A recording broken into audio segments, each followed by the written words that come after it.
Hi, good morning, good afternoon, good evening, good day, whatever time of day you're joining us at.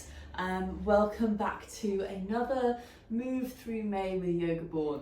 My name is Hannah, I'll be taking you through today.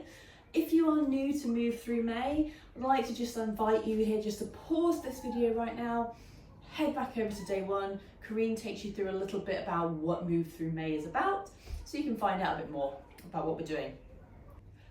So today in Move Through May, we will be talking about one of my absolute favourite asanas, that is Baddha Konasana. So Baddha Konasana, it translates into bound angle pose. So Baddha, bound, Kona, angle, asana, pose. So you might have heard of it before, you might have seen it before. I know that some people refer to it as cobbler's pose. I myself, growing up, I remember in primary school we used to refer to it as butterfly pose. I remember they used to have us in gym class, like fluttering our knees like butterflies. But here in yoga practice, it is Baddha Konasana, or bound angle pose. So we're going to be talking a little bit about what it is. We're going to be sharing you some ways into the pose, some little adjustments that might maybe suit you better for the pose, and also talking about different variations that you could take of Baddha Konasana. So if we start with what Baddha Konasana is. So Baddha Konasana, it is a hip opening pose. I love a hip opening pose. I feel like we store a lot of our emotions in our hips. So hip openers are fantastic in my world. It's great for your hips, it's great for strengthening your inner thighs, it also helps with pelvic circulation, it also really helps to strengthen your back muscles as well. So there are a couple of ways that you can get into it. The first way is as I was in Sukhasana, another way is from our staff pose, or just simply from sitting down, maybe with your knees bent. What we're going to do, we're going to bring our feet to come to meet. Now our knees are then going to fall out to the sides and our feet staying in front of us. Now for me, my feet are quite close here to my pelvis. Your feet might be further out in front, that's absolutely fine, whatever feels good for you. Your knees might be flat on the ground, your knees might be up here. There is no right way with this. It's about noticing what feels right for you and taking it to a place where you can feel that stretch, but it's also not going to be doing you any damage. We don't want to hurt ourselves. So with Baddha Konasana, what we want to be doing is allowing our knees to settle down wherever feels good for us. What we're then going to do, we're going to root down through the tailbone. We're going to lift up through the crown of the head. So I like to imagine that my spine is a rope and I'm trying to kind of straighten that rope as much as I possibly can. So maybe think about drawing your shoulders down also, but keeping that spine nice and straight. And maybe you stay here. Maybe you notice just taking a couple of breaths here, how this might feel for you in your body today. And perhaps if you're noticing there's any areas of tightness or any areas that just don't feel right for you, this is where we bring our props into it. So I'm a huge fan of props. I'm also a great believer that a prop doesn't need to be something that you buy specifically for yoga. Now, I have a couple of yoga blocks. Having said that, if you don't have yoga blocks, you're welcome to use books, anything else that will give a little bit of height. I am not unknown for rocking a box. I remember having those like boxes of champagne that you get given as gifts, and then if you're anything like me, you put them on the shelf thinking I'll drink that at a time when it's a nice day, and then you never actually drink it. I'm not unknown for having that bottle of champagne in a box and using that as a block. So whatever floats your boat, but maybe blocks, books, something that will give you a little bit of height if you need to use them. Also a blanket. Now because I am one classy human, my blanket is a Christmas blanket in May. But we're going to get over that, we'll be fine. But where you can use your blocks, let's start with our blocks first.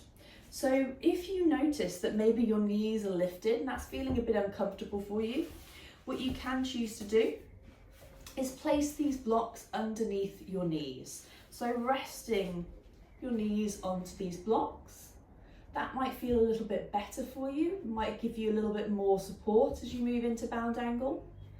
Another option that you could possibly take, maybe choosing to come and sit on a block.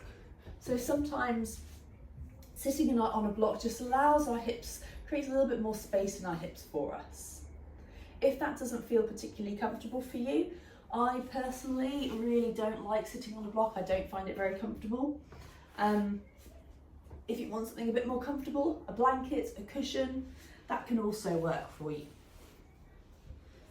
So taking yourself, maybe playing with the blocks a little bit, maybe playing with your blanket, playing with cushions. Just try a couple of different variations. Just see what feels good for you. See what support you feel like you might benefit from today. And when you find that version that works for you, with your feet coming to meet in the middle, I'd like you just to take a couple of moments here just to breathe.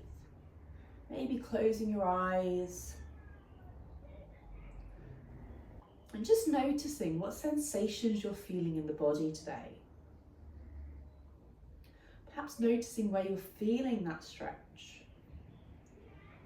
Maybe just allowing yourself just to soften into that space a little bit more. Now, that is bound angle. There are a couple of different things that we can do when we're in bound angle. So we can choose to stay upright if we would like to do so. We can also take some twists here. So if you want to take some twists, we might choose to lift our arms to the sky on our inhale. And then as we exhale, rotating the upper body, twisting towards one side, maybe lifting, maybe twisting towards the other side, noticing how that feels. Another thing that we might choose to do in bound angle is to take a forward fold here. So I'm going to do this from the side just so you've got a better view. So when we're in bound angle, we do have the option of taking it as a fold. Now, what I tend to see quite a lot when people fold in bound angle is they take their gaze immediately down to their feet and they do that. They try and think about drawing their gaze towards their toes, drawing their nose as close as they possibly can. And what you'll notice is that when my gaze is down here towards my feet, what I'm also doing is I'm rounding through my spine. So what that is causing my spine to do, it's causing all my vertebrae to kind of lock in place. It's not allowing me to move any further forward. It's not allowing me to get any deeper into this stretch.